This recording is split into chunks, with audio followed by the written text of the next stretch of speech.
Pemirsa, selamat datang di Sarwo Sarwi Pedalangan Indonesia. Kali ini, waduh, langsung tepuk tangan karena Ki Dalang Rohmat Hadiwijoyo yang saya dampingi tampil menarik dengan kombinasi hijau emas putih. Hijau lambang kesucian, Mas. Wes, putih? Murni. Emas? Sugih? Bukan wibawa. Weh, sadap. Bicara soal wibawa, ini mana lebih berwibawa sekarang? Polisi apa KPK? Nah, itu yang akan kita bahas malam ini. Oke, kita akan bahas itu bersama dengan 3 orang bintang tamu kita. Paling ujung ada Mas Riyadi, Direktur Eksekutif dari The Jakarta Post. Terima kasih, selamat malam para pemirsa. Seorang ahli wayang kulit dan juga istrinya ahli bikin soto. Enak sotonya. Lalu ada Mbak Jaleswari Pramoda Wardani. Nama lengkap saya mesti baca. Oke. Ngafal-ngafal. Pramoda Wardani.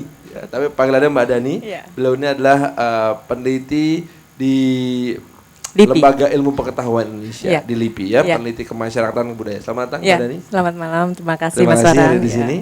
Dan ini melengkapi kelompok bertiga ini. Kebetulan dia pendirinya ya, Ebitri ini. Oh iya. Bitri Formasi Baru. Cynthia Lamusu, Halo anggota Bitri Mas sekarang ya. Farhan. Iya. Masih aktif tau Bitri dong? Masih, alhamdulillah. Terus nyanyi Noah nih, lagunya Noah. Oh, Oh. Ulaen. Gak ini. Satu suara lah, satu suara. Loh, lagunya harus judulnya Sang Surya. Surya. Satu podo aja nyanyi. Oh, ya, Oh. nyanyi, nyanyi. Yang indah wangono lintang cahayu. Coba gending-gending Jawanya. Gendingnya ini. Kurang cempreng ya, harus tinggi ya kalau ini Bu ya. Tuh. Yang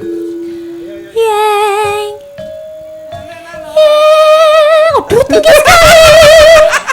Yang indah wangono lintang gitu ya.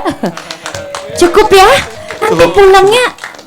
Cukup. Kita maklum kok. Cuman satu-satunya sinden asal Gorontalo cuma ini. Ibu saya Jawa loh, Oh ya? dari Jawa Timur, Oh, Malang. sinden juga. Hah? Sinden juga. Sinden untuk ayah saya saja. Oh iya. Perlu kolaborasi antara wayang dengan Ebitri kapan-kapan. Harus. Harus itu. Kapan-kapan ya, insya Allah. Kamu nanti mesti duduk seperti ini, para Iya. sinden ini. Aduh, Itu ada latihannya. latihannya. Ngelipet. Itu Bisa nggak iya ya, kayak diganjel itu ya. Ganjel. Aduh, saya membuka rahasia. Oke, nanti kita akan ngobrol lebih banyak lagi, tapi sekarang saya justru ingin kepada Dalang. Ki Dalang, ini ada kisah pewayangan apa tadi menyangkut KPK dan Polri yang Ki Dalang mau bahas nih? Jadi kan itu sebenarnya udah lama dimuat di tulisan Ki Dalang, dimuat di edisi Bisnis Indonesia 14 Oktober. Ya, Gara-gara KPK waktu itu, ingat nggak? KPK diserbu oleh polisi. kan gitu. Itu beritanya langsung menyebar kemana-mana. Kebetulan pas malam penyerbuan itu aku pas di Washington DC, Oke. numpang sholat Jumat di KBRI. Iya. Pas sempat bebean sama sampean gitu kok. Iya. Sampean kena badai Sandy itu loh. Iya, saya lagi kena badai Sandy di New York. kan gitu, di New York. Nah di situ berita yang tidak sedap langsung menyebar seluruh dunia. Iya. Jadi itulah yang kita jaga. Jadi apa itu legal infrastruktur kita itu tuh begitu rapuhnya. Ya. Jadi antara yang seharusnya bisa menjaga wibawa tadi itu malah berantem dengan sendirinya. Yang seharusnya saling berkolaborasi kok malah saling berseteru. Di pewayangan ada kisah apa ini yang kira-kira menyamai hal ini? Ya itu kalau saya sebut di sini tulisan dan gara-gara KPK sebetulnya itu mirip dengan ceritanya si wewenangnya si Semar, Togog dan Bathara Guru. Nah, nanti kita tonton nanti. 3 orang bersaudara yang harusnya berkolaborasi Kolaborasi. ini ya. Baiklah, bagaimana kisah lengkapnya kita ikuti sekarang langsung. Kisah Semar, Togog dan Bathara Guru bersama Ki Dalang Rohmat Hadiwijoyo.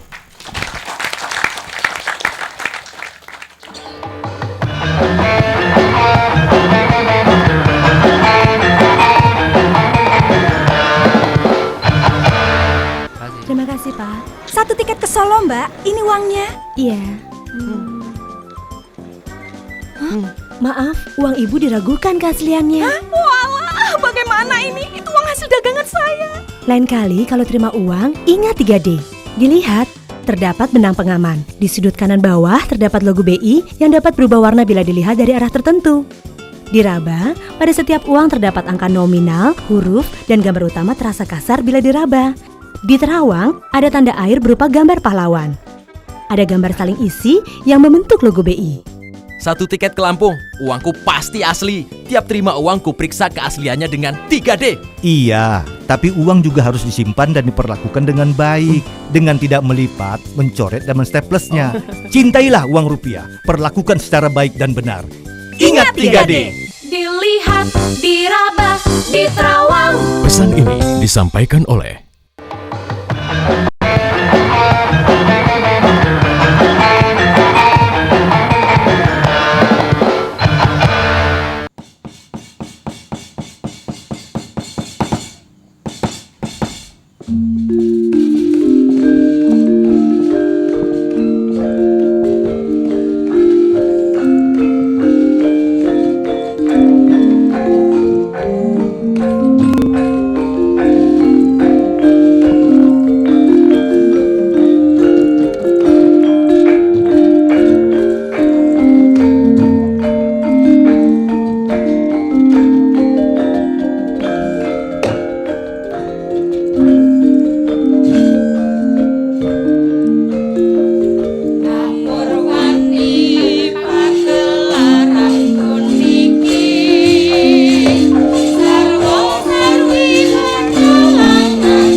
saking idasa guru kula yen to tantulusa dosa sansri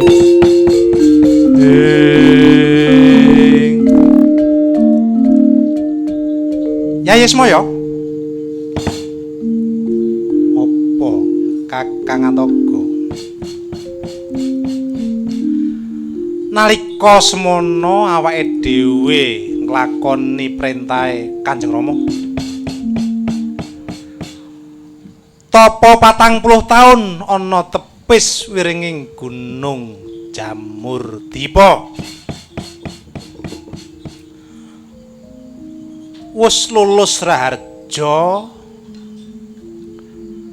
Siadi uga lulus raharja nganti ire kalanggan iki tak itung wis 40 taun lawas ing gone awake dhewe tapa ana ing Gunung Jamurdipa kok sing pantes mangirani jagat ora ana liya ya panjenengan ingsun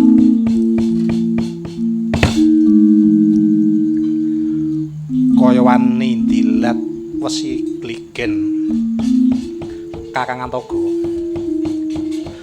apa ucape Kakang Antogo kaya dene gluduk ing mangsa ketiga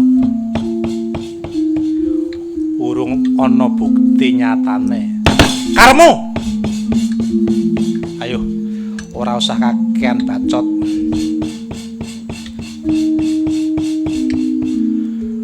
kae sawangan mburi kan Gunung Jamurdipa.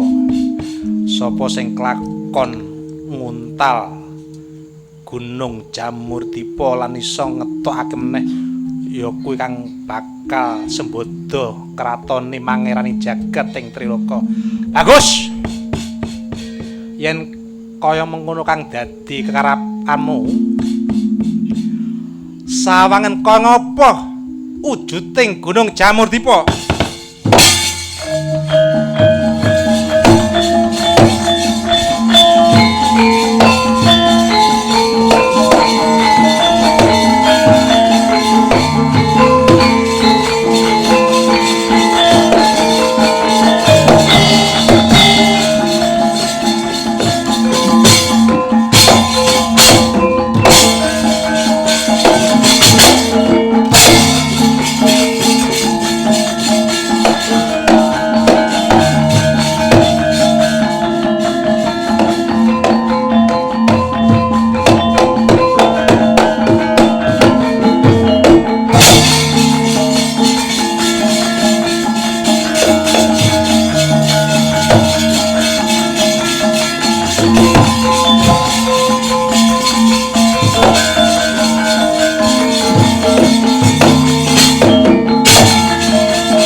Bathara wujude gedene sakmene Gunung Jamurdipa. Oh, aja kaget, wak longgoh dadi unta malang kowe.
Tan samar pamoring suksma sinuksmaya winahya ing asepe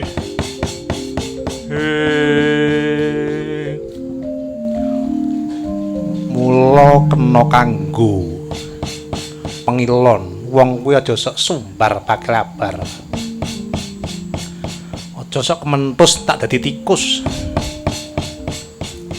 Kakang Antoga wangune ora klakon nguntal Gunung Jamurdipa. Tak sembah ping 3 marganing untal Jamurdipa.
gegek ugeg sak dolita mel-mel. Iki wangune Kakang Antoga kok wujudmu bubrah kaya mengkono. Mbak kowe ki nyawang githokmu ya bubrah kaya ngono. Nadyan kowe iso klakon nguntal jamur tipa, gunung jamur tipa nanging ora iso ngetokake. Malah wokongmu wis kaya sak lender gedhe. Ya mungkin iki semaya awake dhewe mau perkati sing adol bagus. Ayo Kakang. Yen mengkono lelakon ngono adile ya bur dilakoni. Penandang iku adile ya bur disandang. Awake dhewe ora usah ngetuni lelakon kang wis dialami wong loro sak lor niku. Mula sok ben kuwi kena kanggo kaca benggala. Kanggo turunku aja sok adol bagus, adol pinter, rebut bener, pasrah karo sing gawe urip. Sapa mbibiti ala ning kono wahyu ning bakal sirna. Ayo sowan kelawan Rama Pukulan njaluk keterangan piye karepe jagat iki. Ayo Ismaya.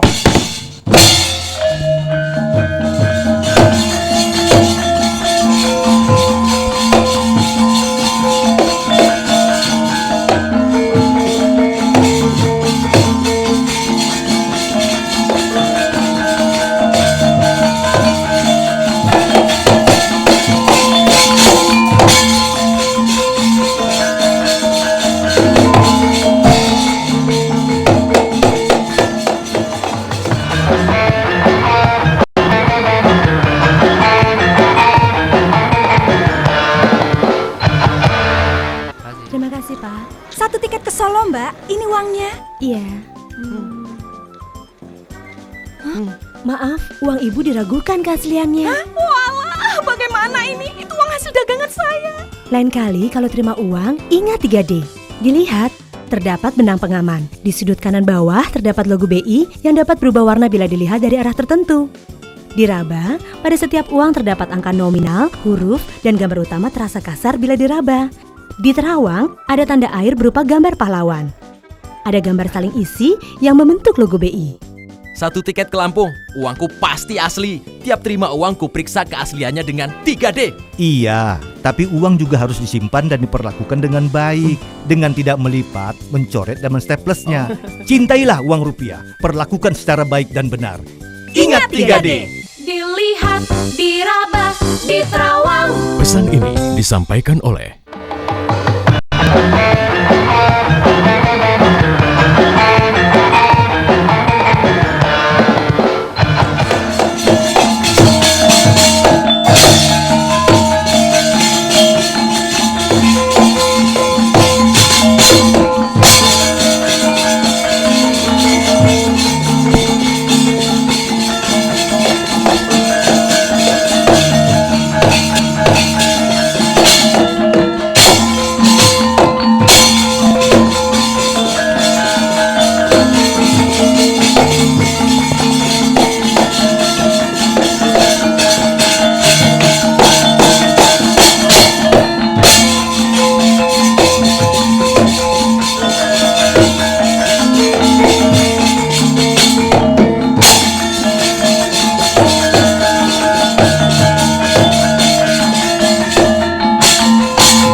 wis meraino semubang yang rol katinetraning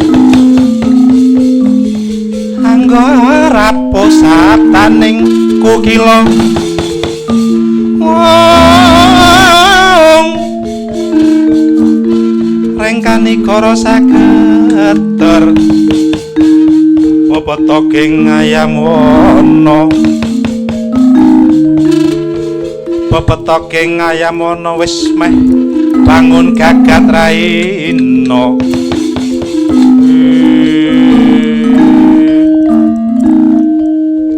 wong wilahing sekaring bawana langgeng ora kekilapan ulun nampa praptane putra ulun telu sak kloron sekalian ya wayah ulun Antoga Ismaya kelawan Manemaya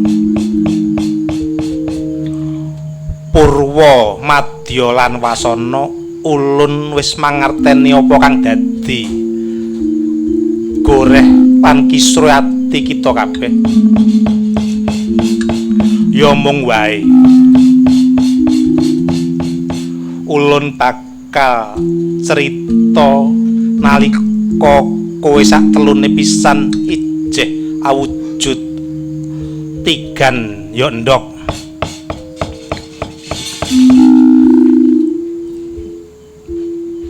nalika semana putra ulun tunggal Rama kelawan anake jin saka laut kidul kang aran Dewi Rekatawati lair jabang bayu ra wujud menungsa nanging wujud tigan ndok bunder nalika semana ulun Sidikara kulite endhog dadi putra ulun Antoga putihe endhog dadi Ismaya dene kuninge endhog dadi Manemaya ulun Sidikara nalika semana prentahake tapana tepis ring Gunung Jamurdipa 40 taun lawase nganti duwe kelakon kang kaya mengkene kedadian kang kaya mengkene kuwi purbaning jagat mula kulup besok meneh kuwi aja pomo dipomo aja pisan-pisan sumbar bakal abar adol pinter adol bagus lan sepadane urip ya kaya ngono kedadiane nanging kita sak telune pisan aja kuwatir ya lantaran wujudmu kang bubrah kaya mengkono ulun bakal paringi wewenang telung bab Antoga kowe tak wenangake mrentahake ana momong kelawan Sadra Sabrang kang kelakuane ora patik duga kaduga dene jenengmu kang kaya mengkono wujudmu kang kaya ngono wujude cangkem duwer tak arani dadi Antoga ya Togok kula Togok pulun ya dene kowe Asmaya kowe ulun wenangake momong satria kang budi utama utamaning tanah Jawa gandeng wujudmu kaya mengkono ulun wenangake agem asma Semar ya Badranaya kula Semar Bu Kulun iya dene putraku kang angka 3 Manikmaya ulun wenangake ngratoni Triloka ana kayangan Junggring Saloka ya kanthi kekuatan 3 iku mau kena tak upamake Togok kowe ngratoni kepolisian dene kowe Semaya Semar ngratoni KPK Komisi Pemberantasan Korupsi dene kowe Manikmaya gandeng tanganmu ulun sabda dadi 4 kowe nganggo cakra dadi lambange kejaksaan kanggo ngadili proses kang padha dadi pidana wis 3 wewenang iki aja saling intervensi mangko mundhak kedadian awakmu kang bubrah dadi tuladha meneh wis kulup satrone pisan aja kesuwen mapan ana alang-alang kumitir ulun wenangake tundung medhone Ngarcapada nyuwun pamit Bu Kulun nyuwun pamit Bu Kulun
Mbak, ini uangnya. Iya.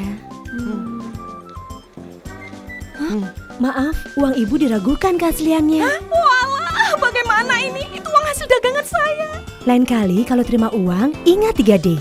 Dilihat, terdapat benang pengaman. Di sudut kanan bawah terdapat logo BI yang dapat berubah warna bila dilihat dari arah tertentu.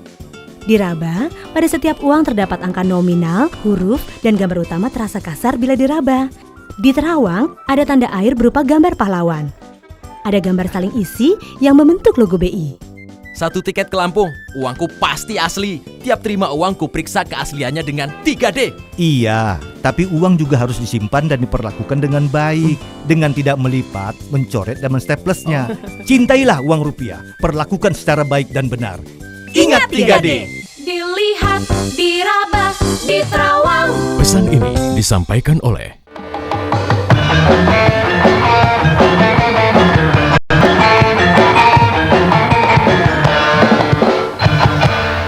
Pemirsa, terima kasih masih bersama kami di Sarwo Sarwi Pedalangan Indonesia.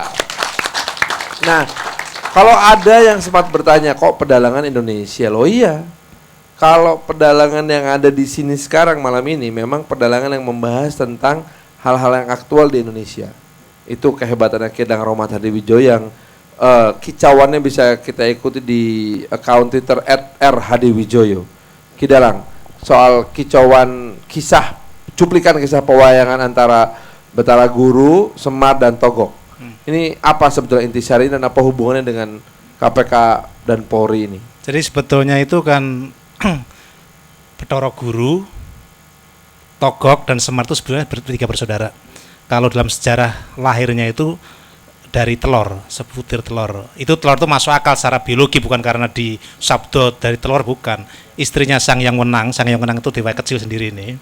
Dulu Dewi Rekotowati. Rekotowati itu artinya yuyu, dewinya bidadari yuyu gitu loh. Kalau yuyu lahir berarti berupa telur kayak ikan kan gitu. Jadi make sense secara biologi. Bukan karena ujuk-ujuk telur di sabdo, telur kayak telur ayam, bukan, telur itu. Nah, telur itulah lahirnya si paling tua itu Togok, nomor 2 itu si Semar, nomor 3-nya si Betara Guru. Si bapaknya itu sudah memberikan tugas yang jelas. Kalau si Semar itu menjaga Satrio Pandowo, Satrio yang berbudi baik. Si Togok itu membina yang sudah pidana. Yang satu lagi Betara Guru menjaga kewibawaan di Kayangan Jungkring Saloko kan gitu. Iya. Tapi dalam kenyataannya ketika institusi ini sering berantem dengan sendirinya. Overlap. Yang jatuhnya punya si Betara Guru, punya Semar diminta punya si Betara Guru yang sering terjadi. Begitu pula yang punya si Togok diminta pemenangnya oleh si Betara Guru.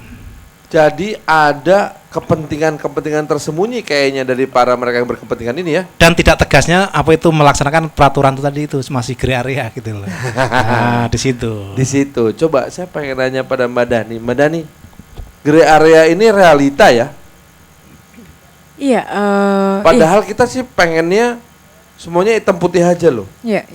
Nah, hitam putih ini kenaifan atau hanya sekedar teori? Atau realitanya memang semuanya harus abu-abu? Sebetulnya kalau kita bicara soal nilai, itu kita harus hitam putih. Kalau nilai harus hitam putih? Harus hitam putih. Maksudnya kalau kita bicara korupsi itu hal yang buruk gitu loh. Hitam, selesai. Karena kalau kita ada tarik-menarik di sana, terus kemudian ada pembenar di sana, terus kemudian mencoba berdalih dengan alasan katakanlah legal atau tentang pasal-pasal hukum yang membenarkan di sana, memang kemudian kita jadi kabur batas antara kebaikan dan keburukan itu seperti apa. Jadi sebetulnya ini harusnya tidak ada gray area karena kita bicara soal nilai. Ketika nilai itu mencoba ditawar dan diseret-seret antara kebaikan dan keburukan itu berbaur, itu kita jadi kita pun juga melihat sesuatu itu tidak bisa sesuai pada tempatnya. Cynthia, ngerasa bingung nggak ngelihat betapa abu-abunya pergeseran antar kepentingan di negara ini? Banget ya. Jadi yang saya agak khawatir dan sangat-sangat sedih itu karena itu kita sudah tidak bisa lagi menggantungkan. Kadang-kadang kan kita bicara hukum itu adalah yang bisa menolong. Iya. Suatu sistem misalnya di negara ini, tapi hukum itu sendiri sudah apa bisa dibilang kronis atau apalah, apalagi tadi itu pelakunya sendiri adalah pihak-pihak yang seharusnya malah sebenarnya adalah tempat berlindung. Oke, jadi kamu masih percaya nggak? Mau jujur? Hah? Nggak boleh abu-abu ya? Nggak boleh. Tidak. Oke. Mas, Kalau ini pahit loh Mas, dia bilang Mas. kalau saya orangnya positif. Untung ya. wajahnya manis tapi omongannya pahit. Saya positif. Sebetulnya kalau saya lihat, sebetulnya saya pengen mengaitkan dengan yang disampaikan Ki Dalang ya. Kalau di antara 3 bersaudara itu ya, yang paling berkuasa sih Bathara Guru. Yang paling berkuasa. Dan yang paling banyak membuat ulah juga Bathara Guru. Ya kan? Iya benar. Di antara institusi penegak hukum itu, makanya ada tangannya sampai 4, yang paling dia berkuasa bertaring. itu kan polisi. Iya. Dan dia yang paling banyak membuat ulah kan. Iya. Karena dia paling berkuasa. Iya. Sebetulnya rule-nya sudah jelas gitu. Tapi kan orang berkuasa itu, ya siapa sih nggak takut sama polisi? Saya aja takut, ya kan? Iya. Jadi menurut saya, ya memang harus ada oversight ya. Menurut saya ada satu lembaga atau orang per orang yang mengawasi polisi. Sehingga reformasi yang polisi, kalau Mbak Dani mungkin lebih banyak bercerita itu bisa ya. Bisa lebih berhasil gitu. Seperti reformasi tentara gitu. Cuman kalau polisi ini baik ya, saya yakin Indonesia baik, law enforcement-nya pasti baik juga. Iya. Kuncinya di polisi. Polisi, jaksa, hakim. Tapi mulai dari polisi menurut saya. Nah, tapi kemudian Mbak Dani, ketika harusnya bahwa lembaga penegakan hukum ini ada di polisi, jaksa, dan pengadilan, nah kemudian muncullah KPK sebagai salah satu bentuk, kalau saya sih menerjemahkannya nih ya, pengejauhan tahan rasa tidak percaya ini gitu ya. Bikin KPK lah, ini kayak yang 3 ini nggak bener nih gitu. Akibatnya kan jadi chaos loh ini.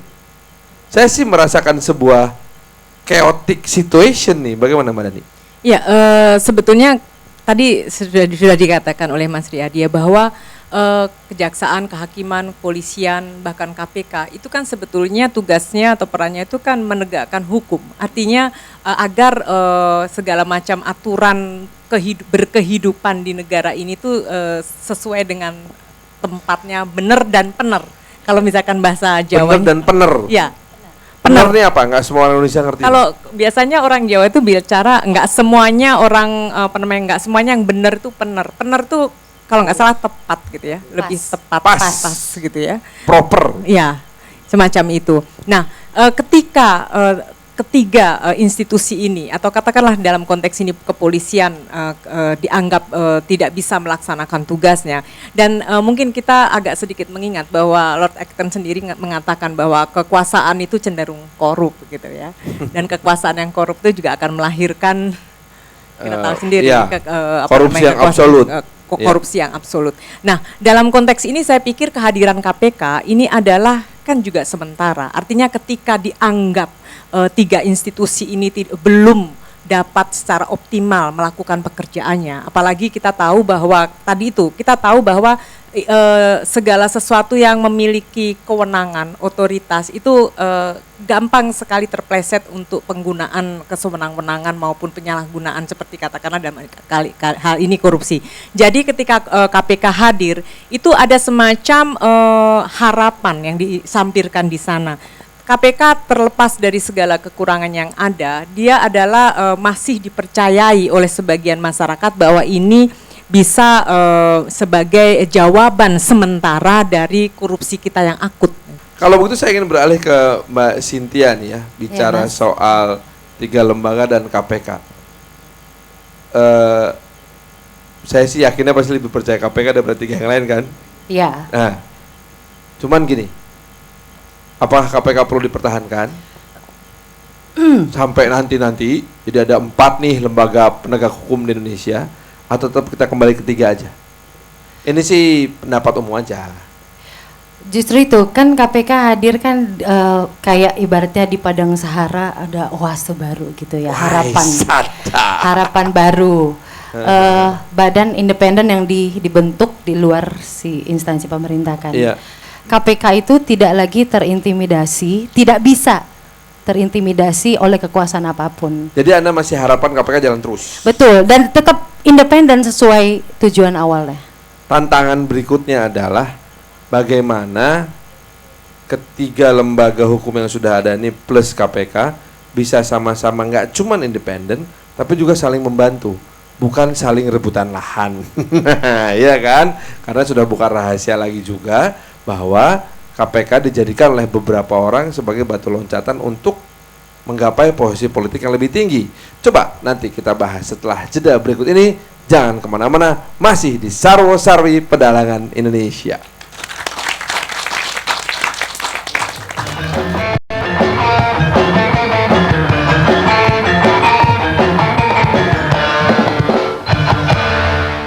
Terima kasih, Pak. 1 tiket ke Solo, Mbak. Ini uangnya. Iya. Maaf, uang Ibu diragukan keasliannya. Walah, bagaimana ini? Itu uang hasil dagangan saya. Lain kali kalau terima uang, ingat 3D. Dilihat, terdapat benang pengaman. Di sudut kanan bawah terdapat logo BI yang dapat berubah warna bila dilihat dari arah tertentu. Diraba, pada setiap uang terdapat angka nominal, huruf, dan gambar utama terasa kasar bila diraba. Di terawang, ada tanda air berupa gambar pahlawan. Ada gambar saling isi yang membentuk logo BI. 1 tiket ke Lampung, uangku pasti asli. Tiap terima uang ku periksa keasliannya dengan 3D. Iya, tapi uang juga harus disimpan dan diperlakukan dengan baik, dengan tidak melipat, mencoret dan mensteplesnya. Cintailah uang rupiah, perlakukan secara baik dan benar. Ingat 3D. Dilihat, diraba, diterawang. Pesan ini disampaikan oleh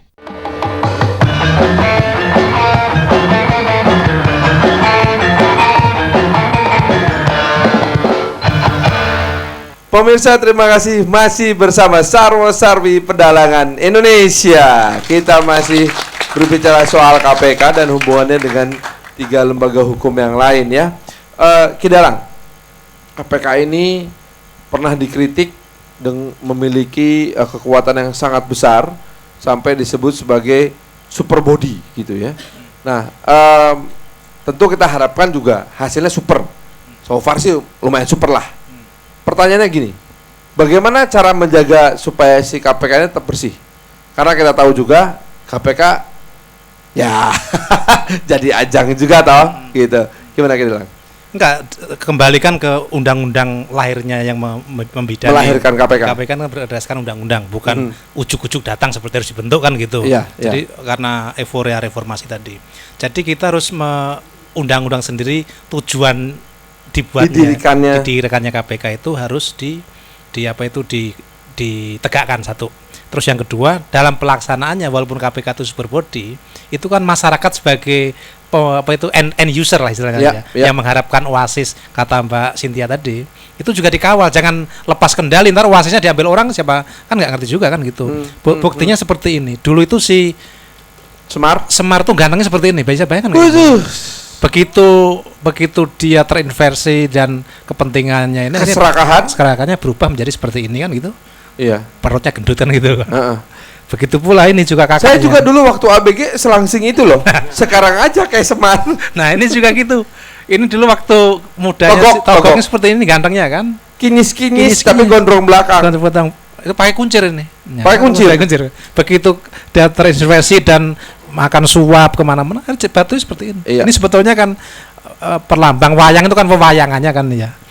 Bayangkan dulu rajin fitness maskulin, sekarang jadi seperti ini kan gitu. Nah itu, jadi masyarakat sebagai end user jangan henti-hentinya untuk, maka waktu belakangan ini kan 1-2 bulan ke belakang itu kan save KPK di save KPK di mana-mana, di semua sosial media, bahkan stiker dan lain-lain. Nah itu sebetulnya itu visualisasi daripada kepedulian yang mengawal undang-undang dibentuknya KPK tadi itu. Mbak Dani, ini akhirnya kita bicara kepada tingkat kepercayaan masyarakat terhadap penegakan hukum itu sendiri. Kok boleh nggak saya berhipotesa gini, kalau kita nggak percaya sama polisi, jaksa, dan kehakiman, lalu kita bikin sebuah lembaga bernama KPK dengan tipikornya segala macam, pengadilan tipikor segala macam, itu kan artinya kita menafikan apa yang sudah menjadi pilar kita sendiri gitu. Seakan-akan pilar yang sudah keropos ini bukannya kita perkuat, malah ya dibiarkan keropos saja, kita bikin pilar baru. Apakah itu yang terjadi? Kalau Saya agak sedikit berbeda melihatnya, Mas. Oke. Kita tahu bahwa korupsi di negara kita ini benar-benar akut, menggurita, masif dan sebagainya. Kita memang harus butuh super body untuk memberantas super korupsi. Jadi dan saya pikir ketika kita agak putus asa bagaimana institusi-institusi penegak hukum yang harusnya justru memberantas korupsi, justru korupsi. Ini saya akan kaitkan dengan apa yang dikatakan Ki Dalang tadi, bahwa simbol-simbol ya tadi yang diperlihatkan bahwa dulu Semar, Togog dan Batara Guru itu kan memiliki simbol yang tampan, yang baik, yang bagus. Itu sebetulnya transformasi simbol itu kan menunjukkan bahwa betapa dekatnya kekuasaan itu dengan korupsi. Nah, untuk itulah saya melihat bahwa kita ini penegakan hukum, soal hukum dengan politik itu bercampur baur. Ya. Harusnya kita bicara tentang penegakan hukum, segala sesuatu diselesaikan dengan hukum, tetapi ini politik menjadi kental gitu. Sehingga kita ini tadi ranah hukum dan politik bercampur baur, sehingga yang terjadi adalah institusi-institusi pemerintah yang harusnya menegakkan hukum justru dia terlibat korupsi yang atas nama hukum melakukan pembenaran-pembenaran. Mas Riyadi, aku mau bertanya gini loh.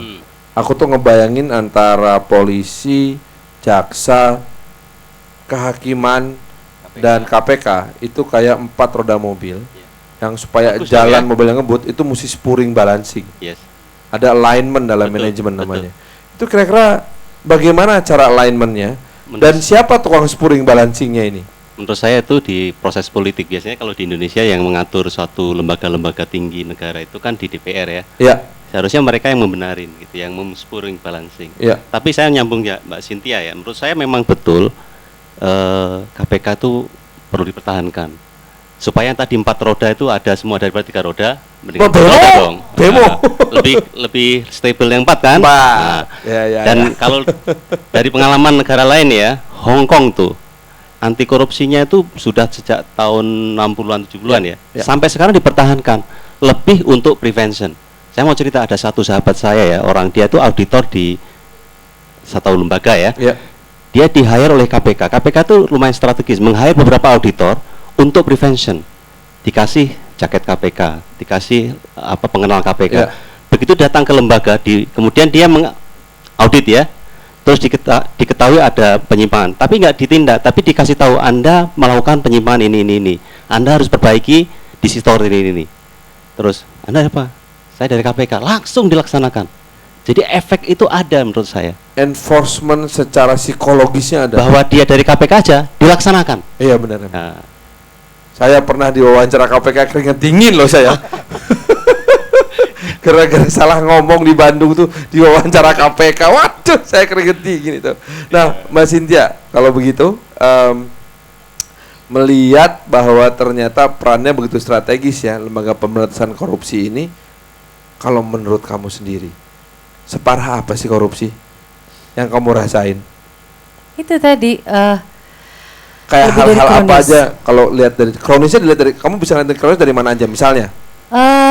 Nggak usah yang besar-besar lah gitu. Kadang-kadang kayak tingkat yang kecil-kecil aja ya. Di kelurahan juga ada loh. Masa sih? Ada. Wah, aku nggak tahu. Rumahnya di samping kelurahan loh. Belum, itu saya belum survei. Aku sholat itu di lapangan kelurahan loh.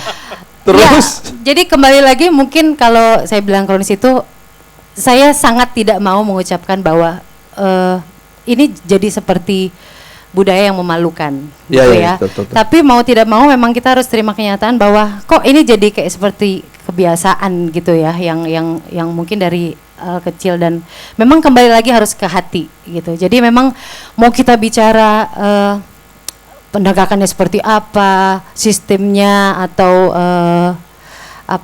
teorinya seperti apa, kalau hatinya juga nggak bergerak juga nggak bisa kan. Makanya kalau tadi nyambung sama Pak Dalang, memang harus dari masyarakatnya sendiri. Mungkin kayak saya mewakili generasi muda dengan adanya sosial media. Generasi muda. Oh iya, Anda juga.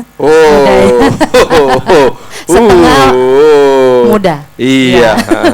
Jadi dengan adanya sosial media itu saya rasa juga bisa kita kontrol langsung.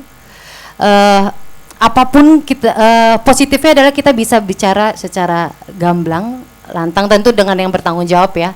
Gitu. Itu bisa jadi kontrol masyarakat yang bisa sama-sama menjaga. Saya pengen menggarisbawahi tadi apa yang dikatakan oleh Mbak Cynthia, dan ini pertanyaan untuk Mbak Dani. Budaya, jangan jadi budaya yang memalukan dong. Oke, kalau bicara soal budaya, ada beberapa yang akhirnya sudah jadi budaya kita, seperti misalnya budaya komisi. Wajar dong, saya udah kerja masa nggak dapat komisi? Alah, lebih dikit tolong deh. Bisa jadi cikal bakal. Iya, alah lebih dikit deh tolong deh. Kita kan bukan pengusaha kayak bapak dan ibu, kita mah pegawai kecil gitu. Boya ada uang buat taksi, buat rokok. Itu kan budaya gitu. Budaya yang mesejahterakan kalau menurut saya.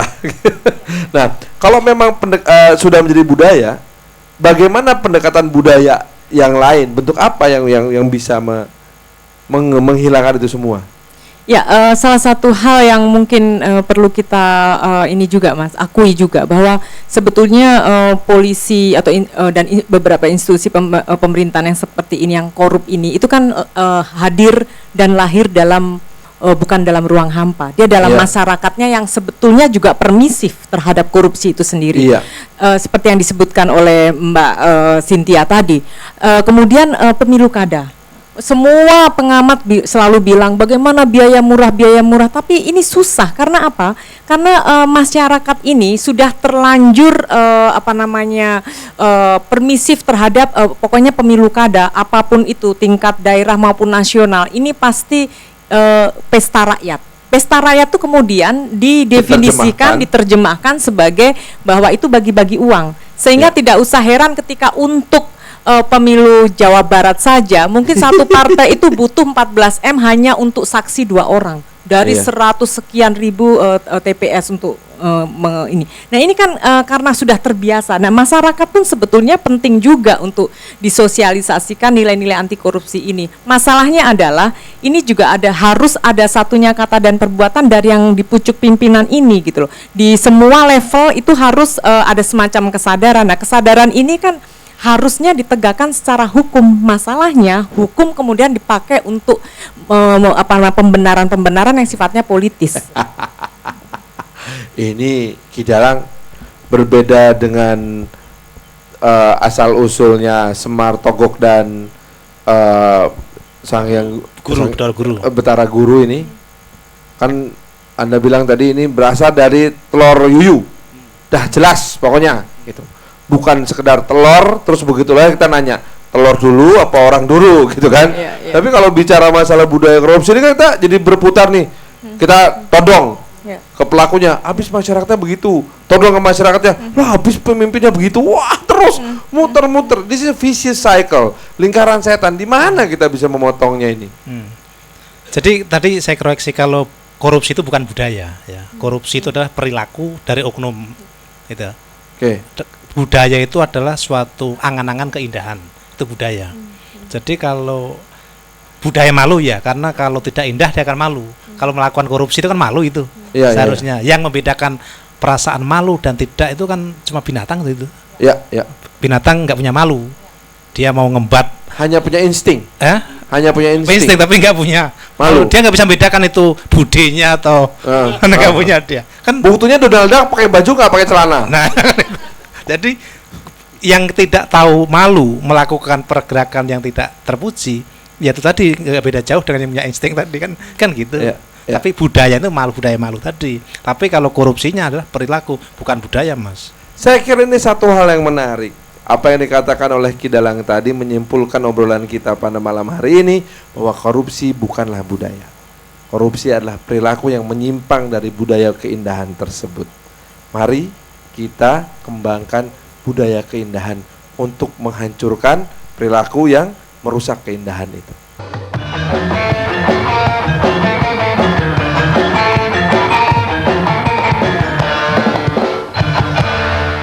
Terima kasih, Pak. 1 tiket ke Solo, Mbak. Ini uangnya. Iya. Maaf, uang Ibu diragukan keasliannya. Walah, bagaimana ini? Itu uang hasil hasil dagangan saya. Lain kali kalau terima uang, ingat 3D. Dilihat, terdapat benang pengaman. Di sudut kanan bawah terdapat logo BI yang dapat berubah warna bila dilihat dari arah tertentu. Diraba, pada setiap uang terdapat angka nominal, huruf, dan gambar utama terasa kasar bila diraba. Di terawang, ada tanda air berupa gambar pahlawan. Ada gambar saling isi yang membentuk logo BI. 1 tiket ke Lampung, uangku pasti asli. Tiap terima uangku periksa keasliannya dengan 3D. Iya, tapi uang juga harus disimpan dan diperlakukan dengan baik, dengan tidak melipat, mencoret dan mensteplesnya. Cintailah uang rupiah, perlakukan secara baik dan benar. Ingat 3D. Dilihat, diraba, diterawang. Pesan ini disampaikan oleh